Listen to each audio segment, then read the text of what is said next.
distance get you down when it's merely an illusion? Though I can't be there with you now, you will see me in the morning. So hold your head up high until this passes by.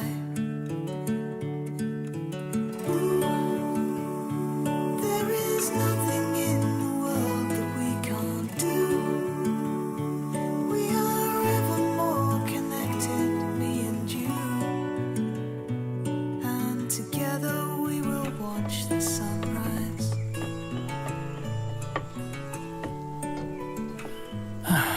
लॉयरफो, चलो चलो ना। Sit still there. It's getting late now. Try and close your eyes. Brighter days will soon be here if we hold on just a little longer. Everything you feel, I can also feel.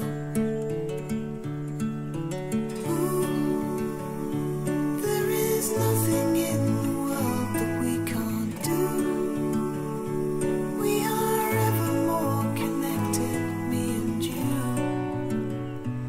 And together we will watch the sunrise. लॉयरफो, जब तुमने मुझे capsule toy दिया था और कहा था हम साथ में खाना खाएंगे और कैप्सूल के साथ खेलेंगे, सच में ऐसा होगा? रखता है। दरअसल आज मैंने लीन से तुम्हें बाहर बुलाने के लिए कहा था। हम ट्रैकिंग करने और खाना खाने आए हैं। ये बात को सीधा रख सकती थी, घुमा फिराने की जरूरत नहीं थी। इसकी असली वजह बताती हूँ तुम्हें। लॉयरफू, तुम मुझे पसंद हो, मैं तुम्हें चाहती हूँ। तुम ठीक तो हो? मैं मैनेज कर सकता हूँ। शर्माने की जरूरत नहीं है, मैं तुम्हारी मदद कर सकती हूँ। मैं शर्मा नहीं रहा हूँ, कर लूंगा मैनेज।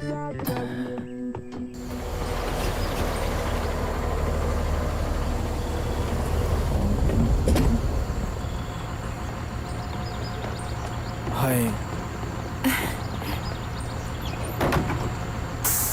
मैंने तुम्हें मैसेज किया था पर तुमने कोई रिप्लाई नहीं दिया।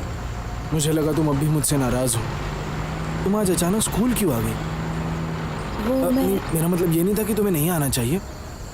मेरा कहने का मतलब है कि तुम्हें कुछ भी चाहिए तो मैं तुम्हारे पास आ सकता हूँ। मैं तुमसे नाराज नहीं हूँ, मैं तो बस हम दोनों के बारे में सोच रही थी। ऐसी कुछ बातें हैं जो मुझे तुम्हें मिलकर बतानी थी। पहले हमेशा तुम मुझे स्कूल में मिलने आते थे, आज मेरी बारी है तुम्हारे स्कूल आने की। मैं भी देखना चाहती हूँ तुम्हारी डेली लाइफ, तुम्हारा स्टडी एनवायरनमेंट और एक्सपेरिमेंटल फील्ड जहाँ तुम छोटे टमाटर उगाते हो। क्या मैं तुम्हें सब दिखा सकता हूँ? हाँ। आज गर्मी थोड़ी ज्यादा है नहीं? उतनी भी नहीं। इस तरफ। हाँ। आराम से आओ। ये देखो, ये मेरा फील्ड है। क्या यही तुमने टमाटर के पौधे लगाए हैं? सही कहा। क्या हम दूसरी चीजें भी उगा सकते हैं? हाँ बिल्कुल, मैंने इस मिट्टी को उपजाऊ बना दिया, तुम कुछ भी उगा सकती हो।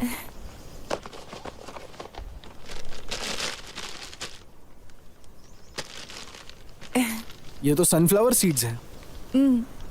मुझे इन्हें तुम्हारे साथ मिलकर लगाने हैं। ठीक है, चलो एक साथ लगाते हैं। हाँ। मैं मिट्टी खोदता हूँ, तुम सीड्स डालना। ठीक है। तुम अपने हाथ मत गंदे करो। नहीं, कोई बात नहीं। पहले मैं गांव में रहता था और मेरे घर के पीछे एक बहुत बड़ा सनफ्लावर का खेत था। जब भी मैं फ्री होता था मैं सनफ्लावर के सीड्स चुराता था।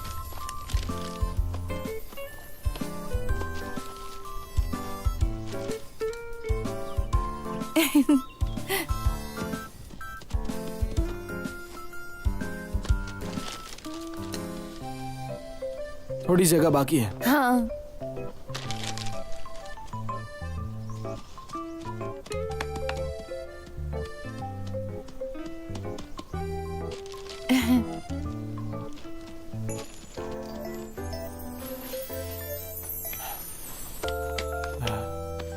सुनो रुई,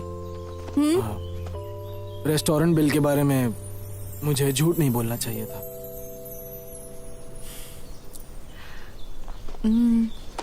इन बीज को देखो, ये सभी एक ही तरह के बीज हैं, लेकिन अंकुरित होने का वातावरण अलग है, इसलिए फल भी अलग अलग होते हैं। वैसे मैं भी अलग हूँ। हम अलग जगहों पर पले बड़े हैं, हमारे तरीके और विचार अलग हैं। ये नॉर्मल बात है, इसे बदलना मुश्किल है। इन दिनों मैं काफी कुछ सोच रही हूँ। हम खुद को बदल तो नहीं सकते, लेकिन क्या हम इसका हल ढूंढ सकते हैं ताकि तुम भी कंफर्टेबल रह सको और मुझे भी अजीब सा फील ना हो। शायद इसमें काफी समय लग सकता है, लेकिन मैं तुम्हारे साथ हल ढूंढना चाहती हूँ। प्रॉमिस?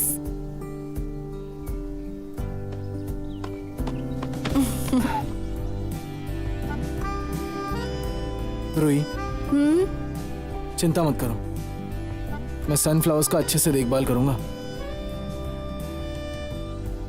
और तुम्हारा भी।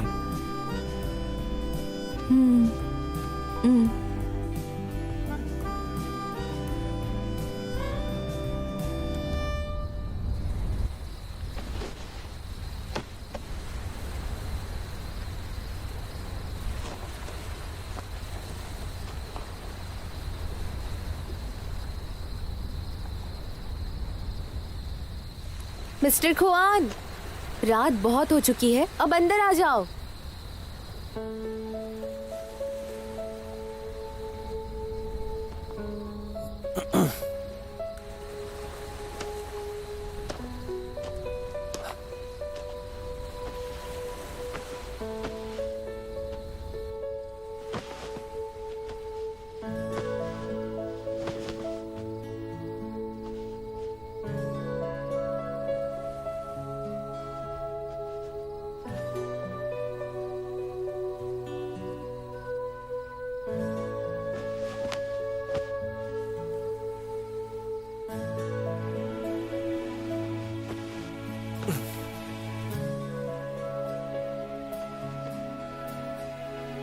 Good night. Good night.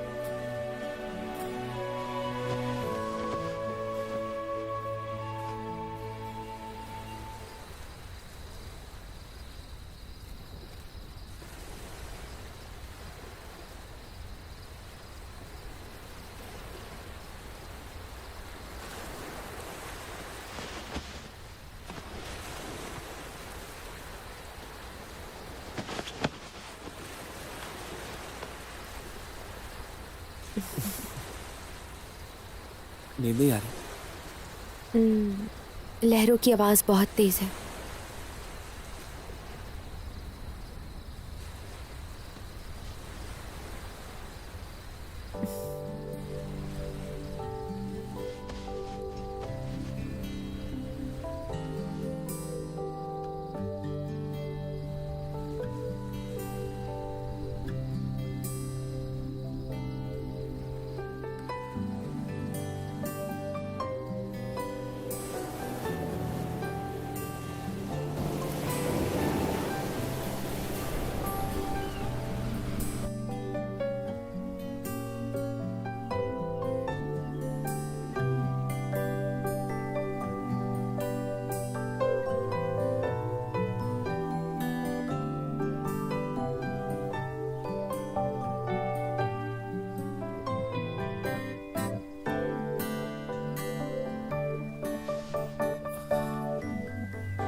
Good morning.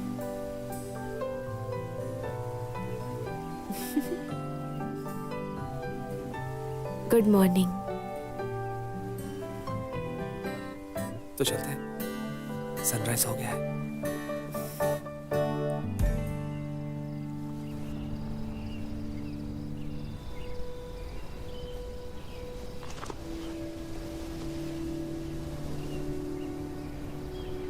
दरअसल पहले मुझे सनराइज देखने पर खुशी नहीं होती थी।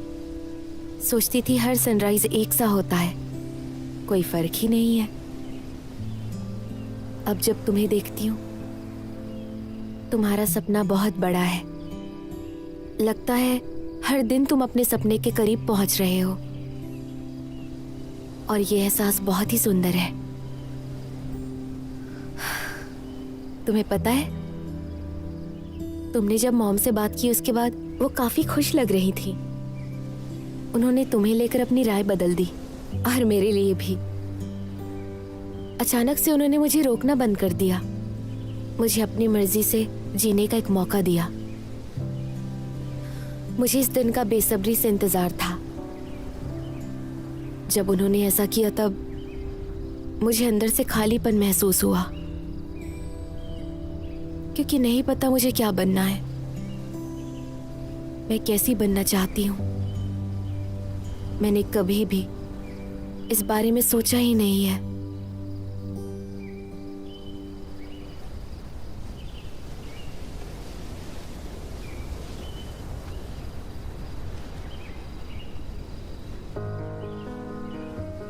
कंफ्यूज होना एक ऐसा पड़ाव है जिससे हमें गुजरना ही चाहिए।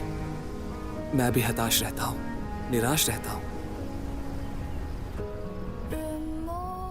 लेकिन अब पहले की तरह हार नहीं मानूंगा। तुम्हें याद है शूटिंग की बात करते हुए तुमने क्या कहा था?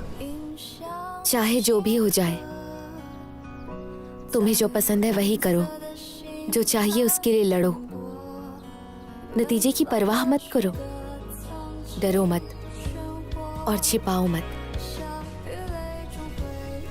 और आज वही बात कहने की मेरी बारी है। डरो मत, मैं हमेशा तुम्हारे साथ रहूंगा। 心在日落坡下，是灯火，一起看萤火。谁的记忆卑微，风吹过，你来唤醒我。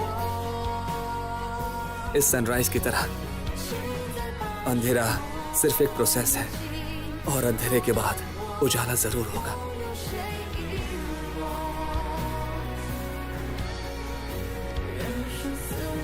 आगे क्या होगा फर्क नहीं पड़ता। मैं खुद को और ज्यादा डिटरमाइंड और बहादुर बनाऊंगी। मैं हमेशा तुम्हारे साथ रहूंगी।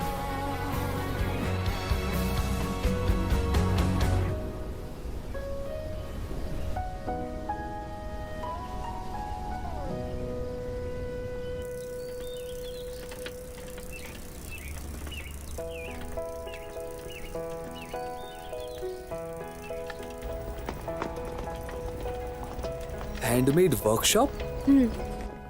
मैंने तुम्हारी कंपटीशन देखकर ये सिल्वर बड बनाया है। कई शूटर्स की पिस्तौल पर उनकी पैटर्न्स थी, सिर्फ तुम्हारी पिस्तौल पर कुछ नहीं था। इसीलिए मैंने सिल्वर बड बनाया, जिसे तुम्हारी पिस्तौल पर फिक्स कर दिया जाए, जो हर कंपटीशन में तुम्हारा साथ दे।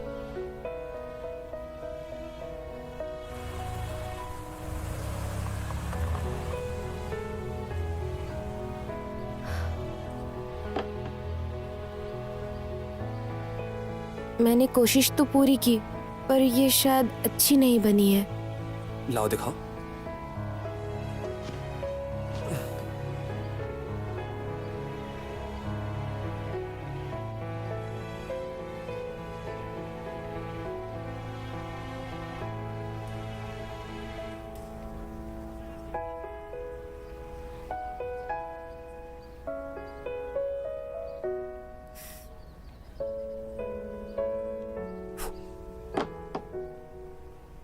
अब देखो।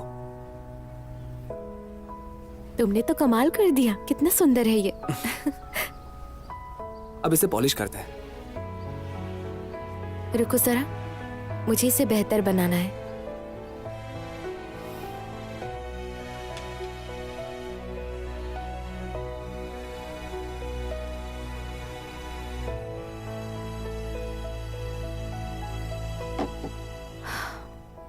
कैसा लग रहा है?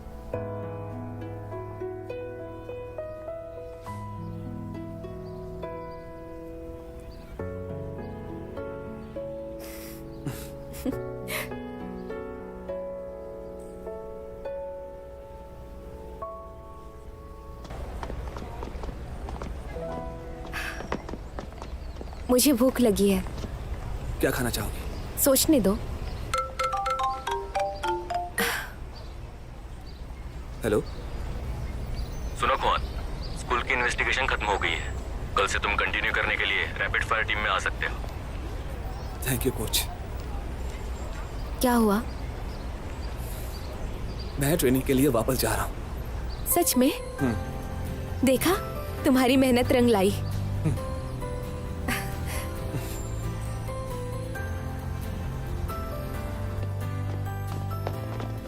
जाओ जाओ जाओ जाओ। आज सीनियर वापस आ रहा है ट्रेनिंग के लिए।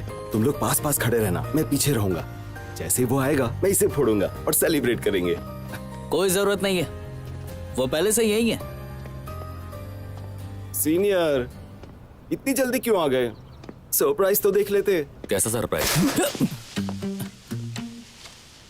खैर कोई बात नहीं, सरप्राइज का इस्तेमाल कहीं ना कहीं तो हुआ। ये सरप्राइज नहीं था पर शॉक था।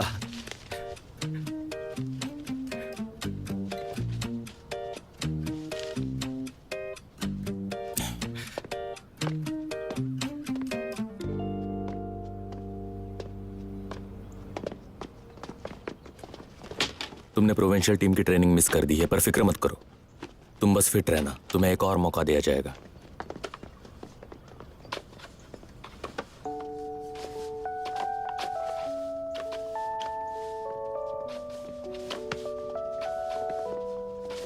चलो जल्दी करो। वहां टुकड़े पड़े हैं, साफ करो।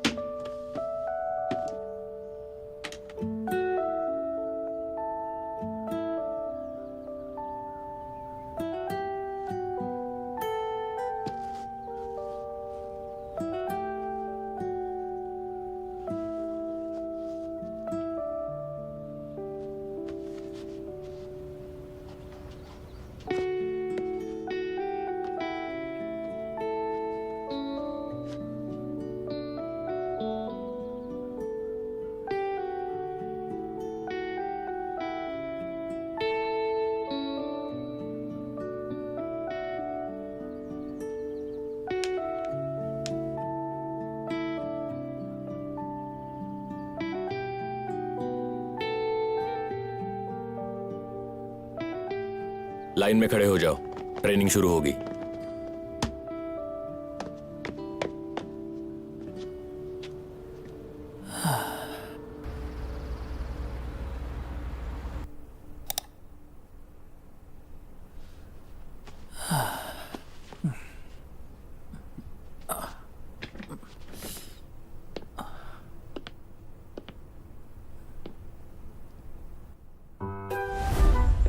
लॉर्फू, तुम मुझे पसंद हो, मैं तुम्हें चाहती हूँ। तुम ठीक तो हो?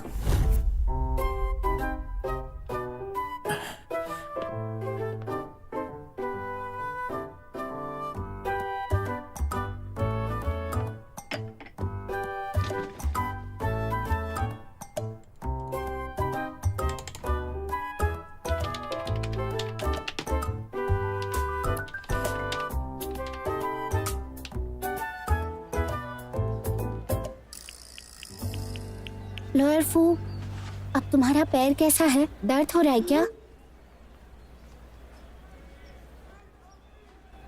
जो बातें मैंने कही थी वो सारी सच थी। उम्मीद है तुम भी मुझसे।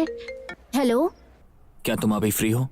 मैं तुमसे मिलना चाहता हूँ। हाँ हाँ, मैं फ्री हूँ, बिल्कुल फ्री हूँ। जल्दी मिलते हैं। ठीक है तो फिर मिलते हैं। किससे मिलने जाना है? लॉर्फू से। क्या बात है, उसने तुम्हें पहले कॉल किया। आखिर प्यार की बात कहाँ तक पहुंची? मैंने उसे अपने दिल की बात बता दी। तूने दिल की बात बता दी? हाँ। मैं मान गई यार। फिर उसने कैसे रिएक्ट किया? उसने हाँ कहा? वो शॉक्ड हो गया, फिर उसके पैर में मोच आ गई।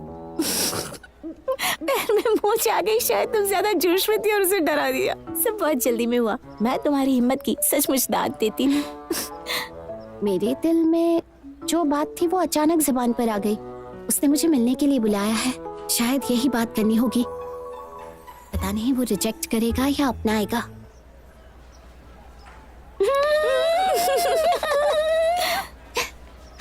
Good luck. Thank you.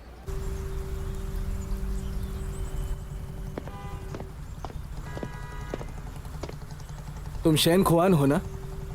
हाँ, आप कौन? हाँ, मैं फेंग ली हूँ। मैं तुम्हारे अंकल का दोस्त हूँ। अचानक आने के लिए माफी चाहता हूँ। मैं अभी अभी अब्रॉड से लौटा हूँ और मैंने न्यूज में देखा कि day dreamer jewellery exhibition centre के बारे में, इसलिए मैं तुम्हें मिलने यहाँ आया हूँ। मैं सिर्फ तुम्हारे अंकल का दोस्त ही नहीं बल्कि सीनियर भी हूँ। भले हम दोनों में 1 साल का गैप हो, पर आर्टिस्टिक क्रिएशन में वो हमेशा मेरा रोल मॉडल रहा है। इस ब्रेसलेट को देखो, ये तुम्हारे अंकल को डिजाइन स्टार अवार्ड के तौर पर मिला था और उस वक्त वो 2nd ईयर में थे। सबसे कम उम्र के विजेता थे वो, इसलिए स्कूल ने उन्हें इस मैगजीन कवर पर प्रकाशित किया जब और भी फेमस लोगों की इन्फॉर्मेशन आती थी। और सच कहूँ तो तुम्हें देखकर बहुत खुश हूँ। तुमने उनके लिए एग्जीबिशन रखा है। मेरे विचार तुमसे मिलते हैं। मेरे दोस्त का टैलेंट पूरी दुनिया को दिखाने लायक है। Thank you. अरे थैंक यू किस बात का? जिन लोगों ने उनके काम को देखा है वो जरूर उनके काम की कद्र करेंगे। मैं इसी मामले में आज बात करने आया हूँ। उम्मीद है तुम उसकी डिजाइन्स मेरी कंपनी लाइफेंग ज्वेलरी के लिए ऑथराइज करो। मैं तुम्हारे अंकल की मेहनत को बेकार नहीं जाने दूंगा। मेरी कंपनी लाइफेंग जो है वो ओवरसीज में ऑपरेट हो रही है। पिछले साल हमने यूरोप में ब्रांड एग्जीबिशन रखा था जिससे काफी अच्छा रिस्पांस मिला था। हम डोमेस्टिक मार्केट खेलने के लिए इसका फायदा उठाएंगे। हमारे पास इंडस्ट्रियल प्रोडक्शन इक्विपमेंट और रिच ब्रांडिंग मार्केटिंग का एक्सपीरियंस है। अगर तुम राजी हो जाओ तो हम उसकी डिजाइन्स को बढ़िया प्रमोट करेंगे। मैं तुम्हारे अंकल के डिजाइन्स का अच्छे से ख्याल रखूंगा, भले ही वो आज हमारे बीच नहीं है। और उनका काम तुम हमें सौंप दो ताकि ज्यादा लोग देख सकें। अंकल के काम की तारीफ के लिए आपका शुक्रिया, लेकिन मैं आपके साथ काम नहीं कर सकता।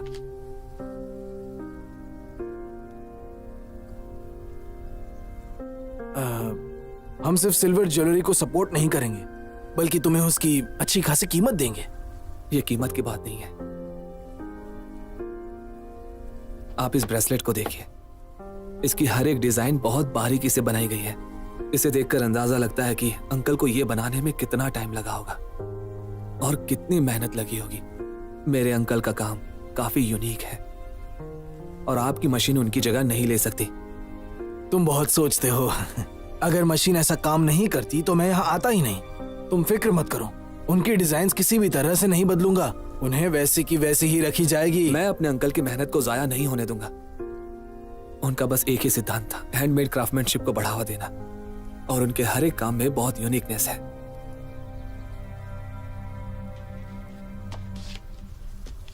मैं उनकी इच्छा के खिलाफ नहीं जाऊंगा।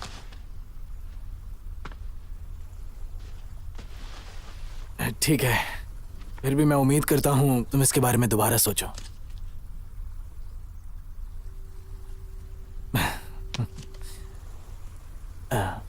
ठीक है।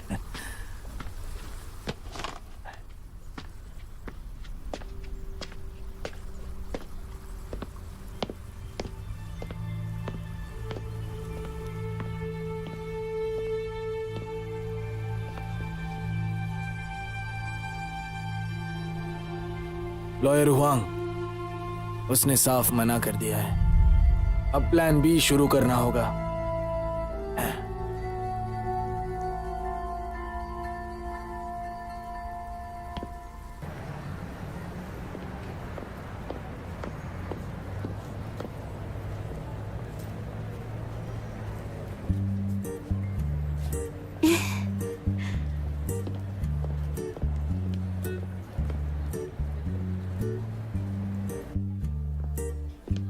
लर्फू,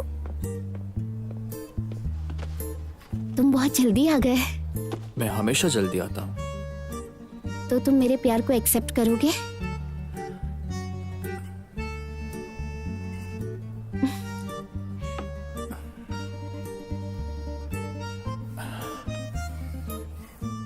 गुशाओ, तुमने जो कन्फेस किया था उसके बेसिस पर मैंने कुछ इन्फॉर्मेशन कलेक्ट की है और कुछ केस स्टडीज कंडक्ट की है। हमारे प्यार की संभावना का एनालिसिस। सबसे पहला मुद्दा है डिस्ट्रीब्यूशन ऑफ डेली टाइम। तुम इस ग्राफ में देख सकती हो कि तुम्हारा जो फ्री टाइम है वो 11 से 1 बजे के बीच में है और दूसरा 4 से 5 बजे के बीच में और सीधा 8 बजे के बाद। लेकिन इसी वक्त में मैं कोर्ट की मीटिंग्स में बिजी रहता हूँ या तो वर्कलोड ज्यादा होता है, तो हमारा मिलना बहुत मुश्किल है और लिमिटेड भी। हम साथ में रहने के लिए वक्त निकालेंगे, और वैसे भी प्यार अगर सच्चा हो तो ये सब मायने नहीं रखता।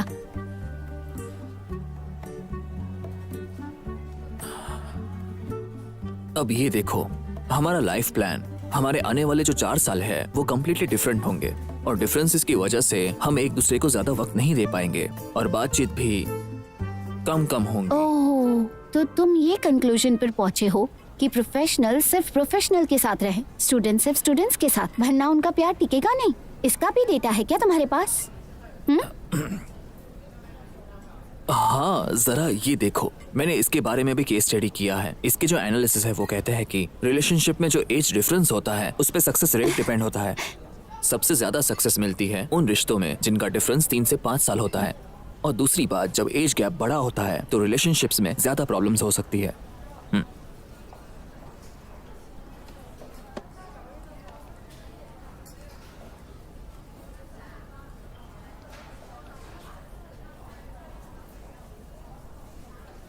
इससे तुम मुझे ये बताना चाहते हो कि हम एक दूसरे के लायक नहीं हैं? और कोई सबूत है क्या?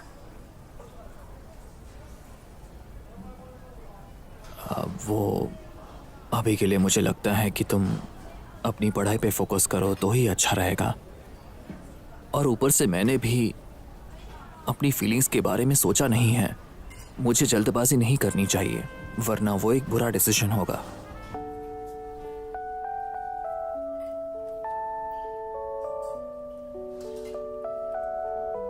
तो फिर तुमने ये पीपीटी क्यों बनाई है? तुम काफी सीरियस हो। क्या तुम्हें और भी कुछ कहना है?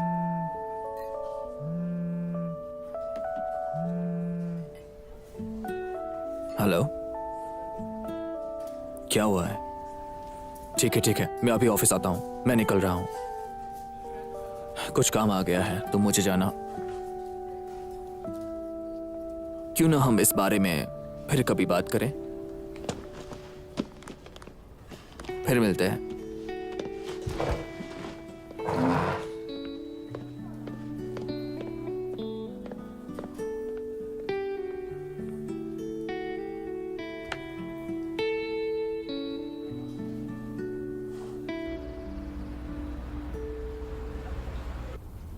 आप दोनों अंदर आइए।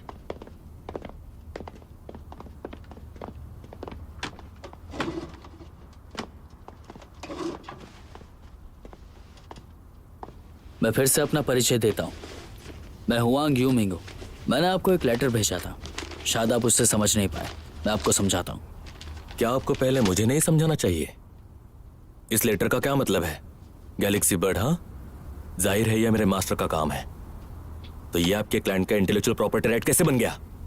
मिस्टर नीशिंगे, थोड़ा सा पेशेंस रखिए, मैं आपको समझाऊंगा। लीजिए, आप दोनों इसे देख लीजिए।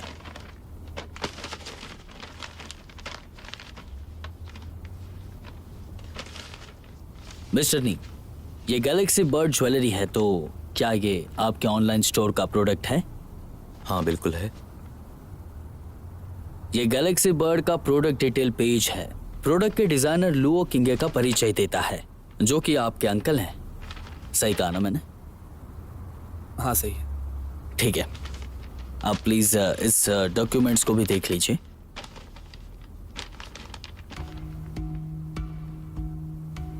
मेरे क्लाइंट मिस्टर फैंगली नी के online store Galaxy bird intellectual property rights के मालिक है। आइडेंटिफिकेशन के बाद मेरे क्लाइंट के डिजाइन और इनके डिजाइन 95% मिलती जुलती है और सिर्फ इसी के मुताबिक यहाँ पर पेटेंट इन्फ्रिंजमेंट हुआ है।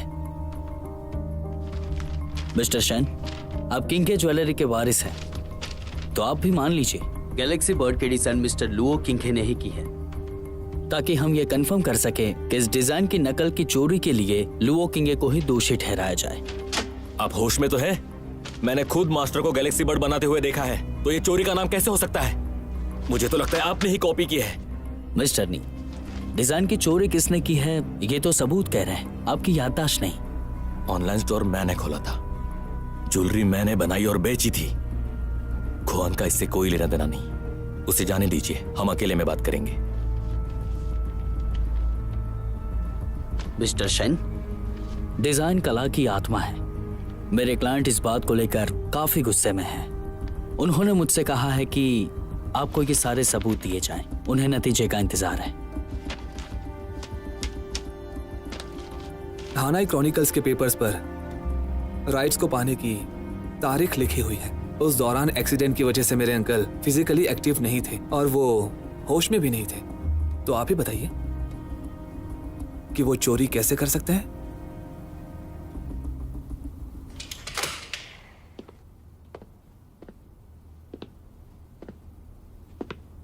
मिस्टर फैंग, हाँ। ये दोनों। हाँ हाँ मुझे पता है, मैं बात करता हूँ। हाँ, बैठ जाओ, मैं समझाता हूँ। हाँ, तुम्हारे अंकल के एक्सीडेंट से पहले मैं उनसे मिलने के लिए किंगे ज्वेलरी गया था। उस दिन मेरे पास डिजाइन पोर्टफोलियो था। मैंने थोड़ी पी भी रखी थी। किंगे से मिलना मेरा एक सपना था, पर वो तो चला गया और इसके आगे मुझे अब और कुछ नहीं कहना। आपको कुछ नहीं कहना?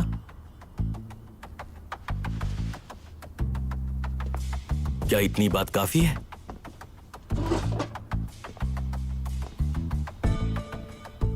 आप सच को बदलना चाहते हैं क्योंकि मेरे मास्टर जिंदा नहीं है।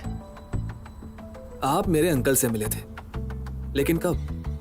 19 अप्रैल को, और तभी मैंने उन्हें आखिरी बार देखा था। तुम्हें पता है मुझे क्या चाहिए। मेरी जीत तो तय है, लेकिन अब तुम ना सिर्फ दूसरों को नीचा दिखा रहे हो, पर तुम अपने अंकल की रेपुटेशन को मिट्टी में मिला रहे हो।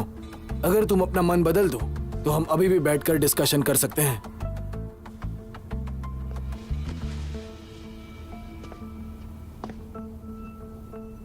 मैं आपके साथ काम नहीं करूंगा। आप जैसा नीच इंसान मेरे अंकल के काम को बर्बाद कर देगा। गुस्से में आकर काम मत बिगाड़ो। लॉयर ने अभी तुम्हें सबूत दिखाया है। मैं पब्लिक की राय को मैनिपुलेट भी कर सकता हूं और ये तुम जानते हो। अब मैं कोर्ट में ना जाकर भी तुम्हारे अंकल की रेपुटेशन बर्बाद करूंगा।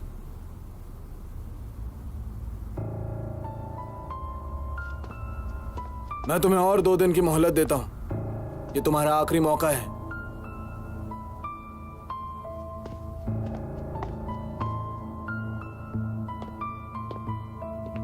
मिस्टर फैंग, मुझे नहीं लगता कि दोनों आसानी से मानेंगे। हम किसी को उन पर दबाव डालने के लिए उकसाए तो? उकसा दो। ठीक है।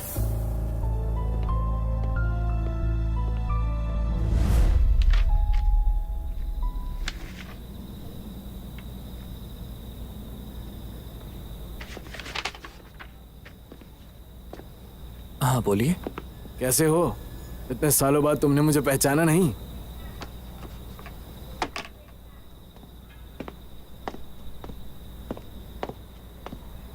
सीनियर फैंग, बिल्कुल सही। अंदर आइए।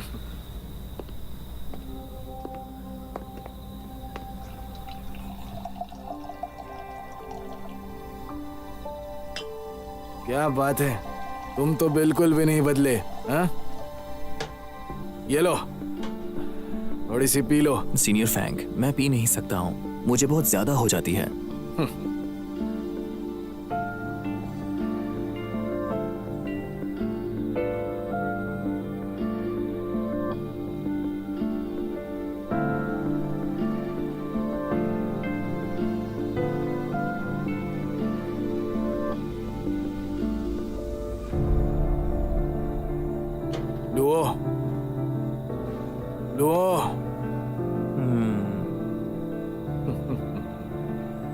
तुम्हें तो सच में चढ़ गई है।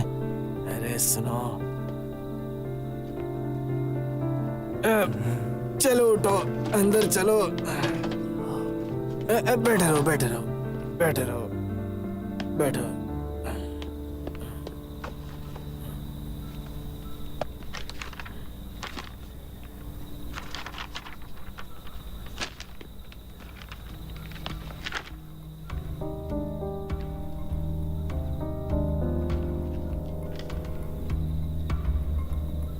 लो लो,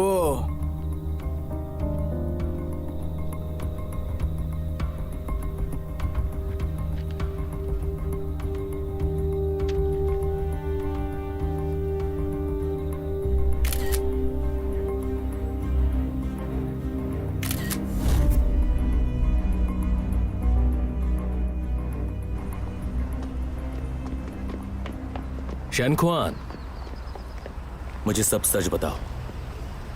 फैंगली ने साथ में काम करने के लिए कहा है, उसने ऐसा क्यों कहा? वो मशीन से अंकल की डिजाइन बनाना चाहते हैं, इसलिए ऑथराइजेशन के लिए वो मुझसे मिलने आए थे, लेकिन मैंने मना कर दिया। इसलिए कन्विंस करने के लिए आज हमें लालच दे रहे हैं। तुम्हारा मतलब है मेरी ऑनलाइन शॉप गैलेक्सी बर्ड ने उन्हें यह मौका दिया है?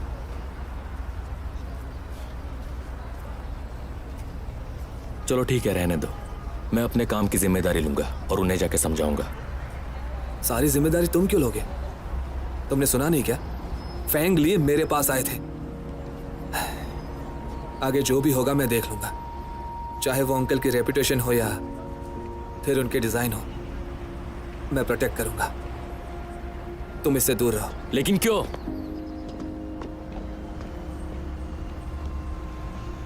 आखिर मेरी गलतियों की सजा तुम क्यों भुगतना चाहते हो? अब भी सब पहले जैसा ही है। अब भी मुझे हक नहीं है कि मैं जिम्मेदारी लूं। सब कुछ तुम्हारा है, सब कुछ तुम्हारा ही है। नीशिंगे, लगता है तुम अंकल को समझ ही नहीं पाए। अगर आज वो जिंदा होते और तुम्हारा ये रवैया देखते तो बहुत निराश हो जाते।